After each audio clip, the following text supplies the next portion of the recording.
Jai Hind, my dear children. A happy new year to all of you. I hope you all have completed your Christmas exam very well. Today we begin with a new chapter, chapter 16, Light.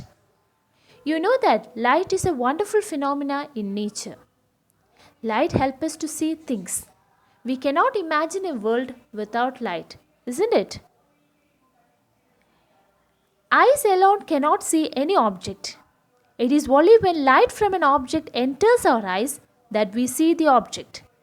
This light may have been emitted by the object or may have been reflected by it.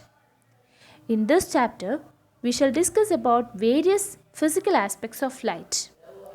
The first important thing is light helps us to see things. How this is possible, we shall discuss in this chapter.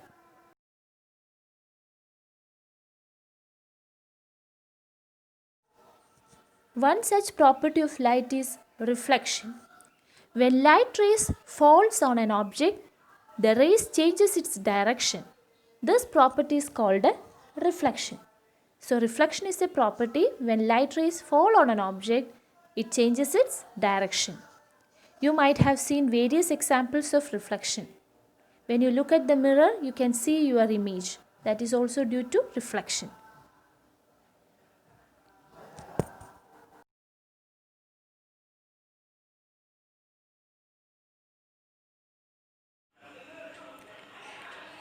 Before studying laws of reflection, let's see a figure representing reflection. So this is a mirror. This is a mirror.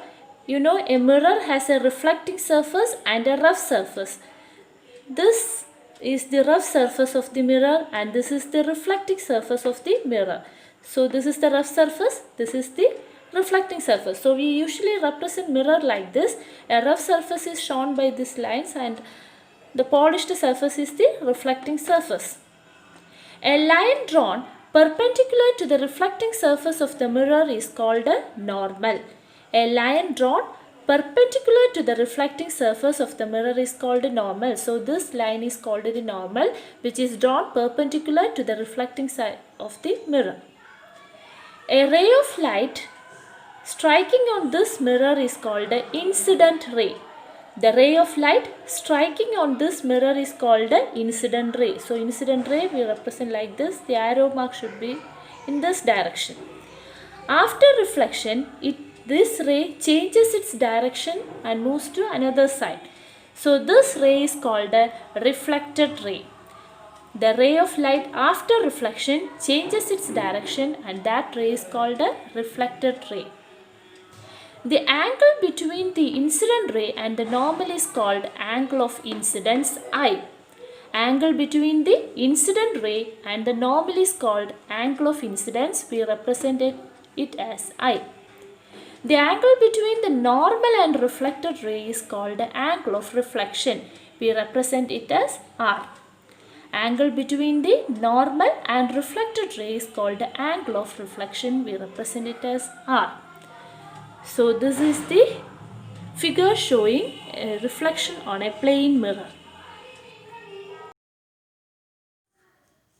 Let us see the laws of reflection. There are two main laws related to reflection.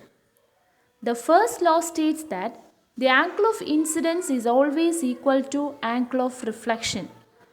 So now you know what is angle of incidence and what is angle of reflection. So according to the first law of reflection, the angle of incidence is always equal to angle of reflection. The second law states that incident ray, reflected ray and the normal all lie in same plane. Incident ray, reflected ray and the normal lie in same plane.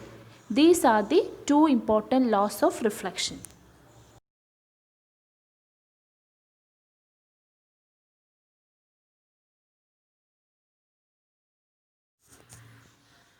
In class 7, you have studied about image formation by plane mirror.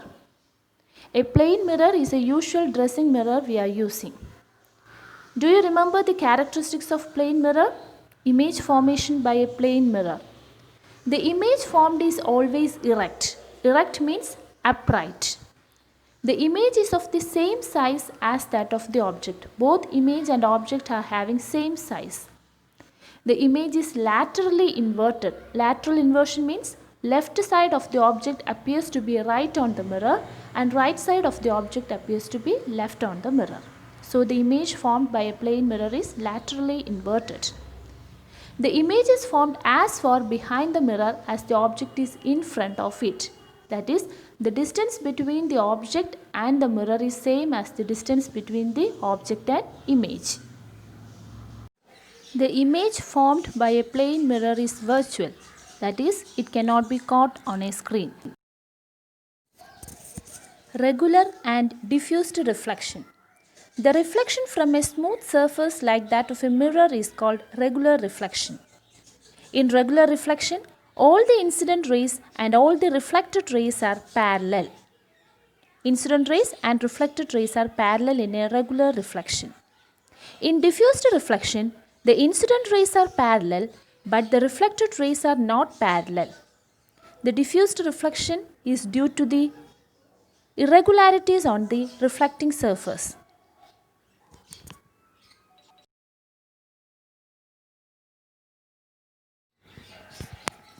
Luminous and illuminated objects.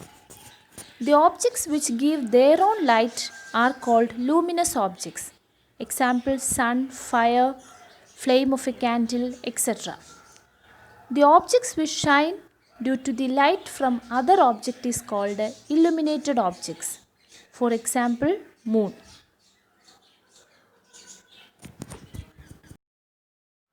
Multiple images.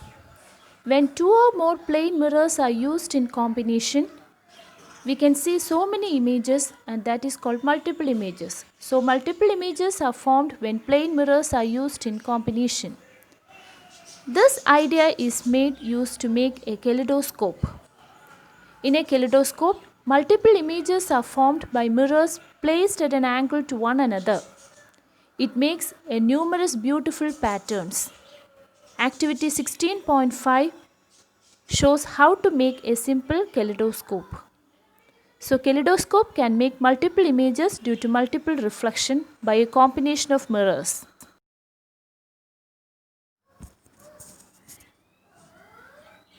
We have studied that sunlight is referred to as white light. When this sunlight is passed through a prism, it splits into 7 colors, that is Vibgyor. So sunlight is a white light. When passed through prism, it splits into its 7 component colors, that is Vibgyor.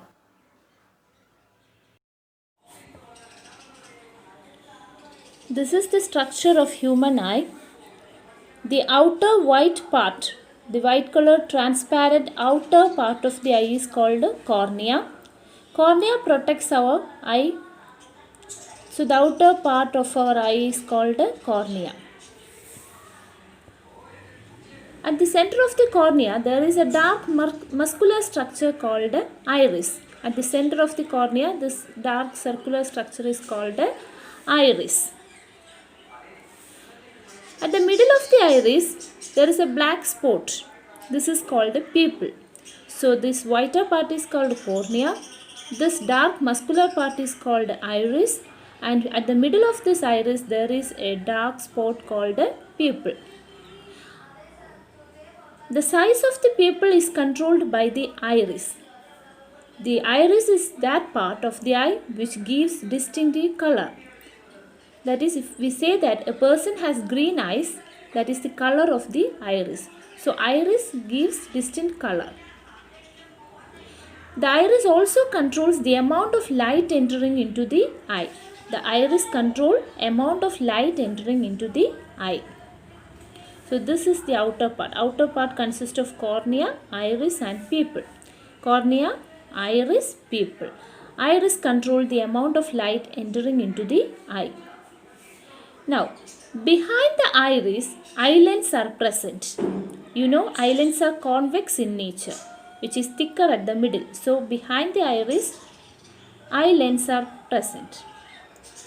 This lens focuses the light on the back of the eye called retina. The eye lens focuses light entering into the eye to the back of the eye called retina. So, eye lens focuses light to retina. This retina contains several nerve cells. Retina contains several nerve cells. The sensations in these nerve cells are transmitted to the brain through optical nerve.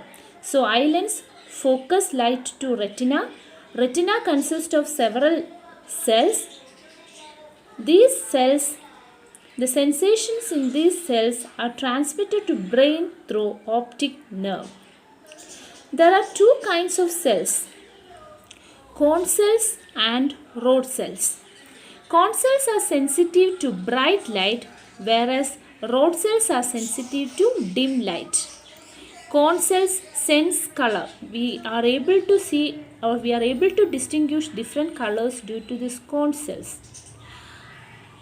At this junction, that is at the junction of the optic nerve and retina, at this junction there is no sensory cells. So vision at this point is not possible. So that point is called blind spot. So blind spot is a spot at the junction of retina and optic nerve where there is no cells and hence no vision is possible. So that is blind spot. So this is the structure of human eye. Okay, this is the outer structure and inner structure. The outer structure consists of cornea, iris, pupil, then also ciliary muscles. Then inside that there is lens. Lens will focus light to retina. Retina consists of several cells. The sensation in these cells are transmitted to brain through optic nerve. So this is the structure of human eye.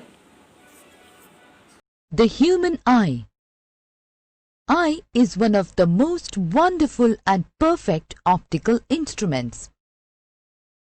The dark-colored part of the eye is called iris.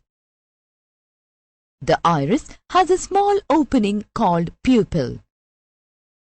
The size of this opening is adjusted by the ciliary muscles to control the amount of light entering the eyes. Behind the pupil, eye has a converging lens called eye lens. The eye lens focuses the image of an object on the retina. The capacity of the eye to adjust the focal length of the eye lens to get a clear image on the retina is termed as accommodation of eye. Focal length of the lens is adjusted with the help of the ciliary muscles connected to the lens. The least distance at which normal eye can see is known as near point. For a normal eye, it is about 25 centimeters. The farthest point up to which a normal eye can see is known as far point. The far point of a normal eye is infinity. Precautions to protect our eyes. Wash your eyes at least twice a day with clean and cold water. Do not use too bright or too dim light while reading or doing work that requires a close look. Raise your eyes from time to time while you're reading, watching television, or doing work that requires a close look. Do not read in a moving bus or a car. Avoid reading even in a moving train. Never rub your eyes if something gets into them. The tears which come to our eyes will wash it out or wash with clean cold water. In an event of injury, consult a doctor. Nature has provided eyes with eyelids to prevent any object from entering the eye. Eye is such a wonderful instrument that can see distant objects as well as objects nearby. The most comfortable distance eye can read is 25 centimeters. Some persons can see objects close to them clearly but cannot see distant objects so clearly. They are having short sight. Short sight can see near objects but cannot see far objects clearly. Some persons can see far objects clearly but cannot see near objects clearly. That is long sight. Long sight can see far object but cannot see near one. In old age, eyesight become foggy because eye lens become cloudy. This is called cataract. This can be rectified by using artificial lens instead of cloudy lens. Some persons, including children, cannot see things. They are called visually challenged person. This may happen since from their birth or may be due to some diseases. They develop all other sense organs sharply, that is hearing, touching, etc. In order to help these visually challenged persons, we have two types of resources: optical aids and non-optical aids. Non-optical aids include visual aids, tactile aids, that is using sense of touch, auditory aids, etc. Braille system is also one such visual aids. The most popular resource for visually challenged person is Braille. Braille system has 63 dot patterns. Each character represents a letter, a combination of letters. These patterns, when imposed on a Braille sheets, help visually challenged persons to recognize words by touching. To make them easier to touch, the dots are raised slightly. So Braille system is the most common resource for visually challenged person. Braille system has 63 dot patterns which are arranged in a particular manner that represent a letter. So a visually challenged person can identify the letter by touching the dots. Optical aids include bifocal lens, contact lenses, tinted lenses, telescopic aids, etc. Some visually challenged persons have great achievements in their credit. Helen A. Keller is an example. She is an American author and lecturer and perhaps the most well-known and inspiring visually challenged person. She lost her sight when she was only 18 months old. But because of her resolve and courage, she could complete her graduation from a university. She wrote a number of books including The Story of My Life. Her life is really an inspiring one for all the visually challenged persons. This is the end of this lesson. Read the textbook and prepare note. Thank you.